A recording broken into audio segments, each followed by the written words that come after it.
नमस्कार साथियों, आपके अपने चैनल पायोनियर फॉर यू में आपका स्वागत है। आज हम डिस्कस करेंगे राम सेतु के बारे में।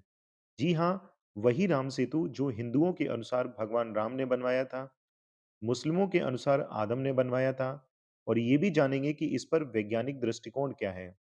आपसे यही निवेदन है कि वीडियो को पूरा देखें, आपको बहुत कुछ जानने को मिलेगा। तो चलिए शुरू करते हैं।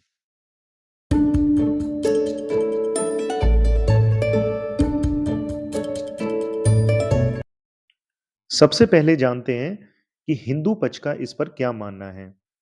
वाल्मीकि रामायण में युद्ध कांड के 22वें सर्ग में राम सेतु बनाने का वर्णन 36 श्लोकों में विस्तार से किया गया है। भगवान राम ने नल के नेतृत्व में वानरों की मदद से इस पुल को बांधने का काम किया था। इस पुल के निर्माण के लिए बड़े बड़े पत्थर एवं ताड़, नारियल, कत्था, आम, अशोक और नीम जैसे पेड़ों का प्रयोग किया गया था। पहले दिन 14 योजन, दूसरे दिन 20 योजन, तीसरे दिन 21 योजन, चौथे दिन 22 योजन और पांचवें दिन 23 योजन लंबा पुल बांधा। नल और वानर सेना 5 दिन में ही 100 योजन का पुल बांधकर लंका के सुवेल पर्वत तक पहुंच गई थी। यह सेतु समुद्र के बीच ऐसा लग रहा था जैसे स्त्रियों के सिर की मांग। इसकी शोभा आकाश में छायापथ जैसी थी। राम सेतु का उल्लेख तुलसीदास के रामचरितमानस के लंका कांड में भी है।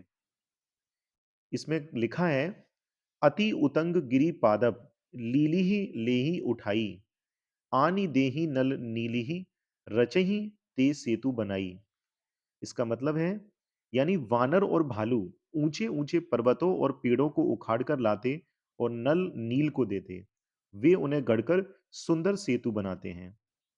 रामायण कथा सुख सागर में कहा गया है कि राम ने इस पुल का नाम नल सेतु रखा क्योंकि यह विश्वकर्मा पुत्र नल के बुद्धि कौशल से संपन्न हुआ था।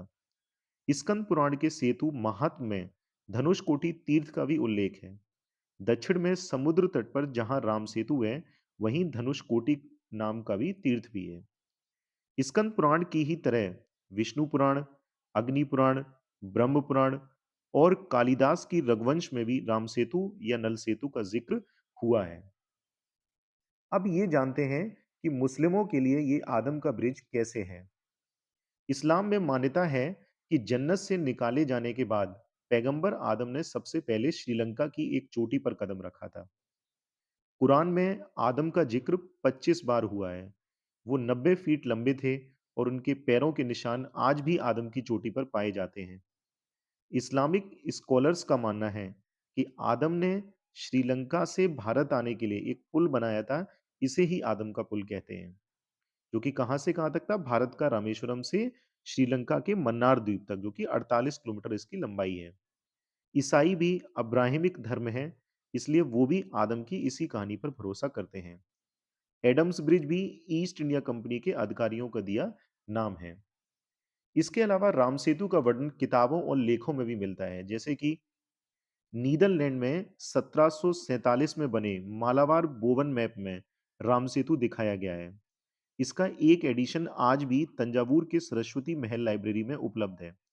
ब्रिटिश स्कॉलर सीडी मैकमिलन ने 1903 में बताया था कि 15वीं शताब्दी तक भारत और श्रीलंका के लोग राम सेतु से पैदल आते जाते थे।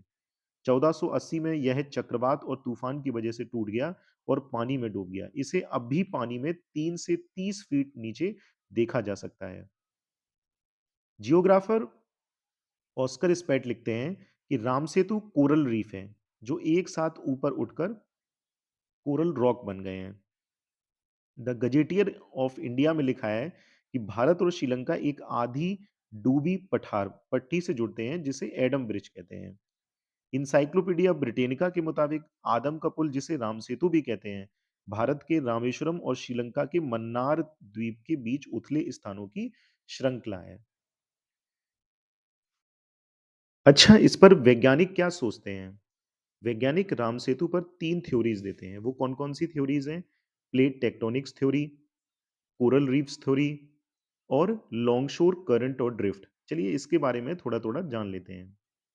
प्लेट टेक्टोनिक्स थ्योरी, हजारों साल पहले पृथ्वी की सतह पर मौजूद प्लेट्स के विस्थापन की वजह से महाद्वीप टूटने लगे थे।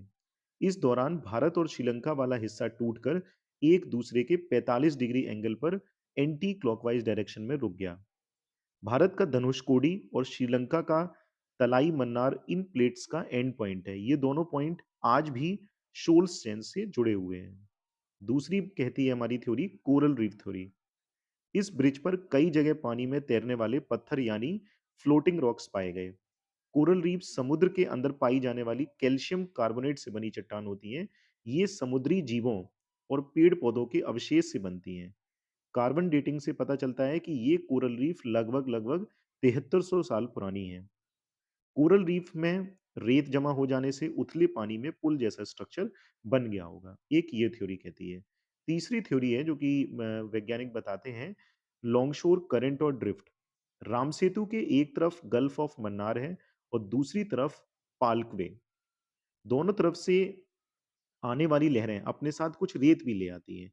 इस रेत और कोरल रीफ की मदद से अंडर वाटर ब्रिज बन सकता है। हालांकि अब तक की स्टडीज से ये तय नहीं है कि ये ब्रिज कुदरती है या इंसानों ने बनाया है।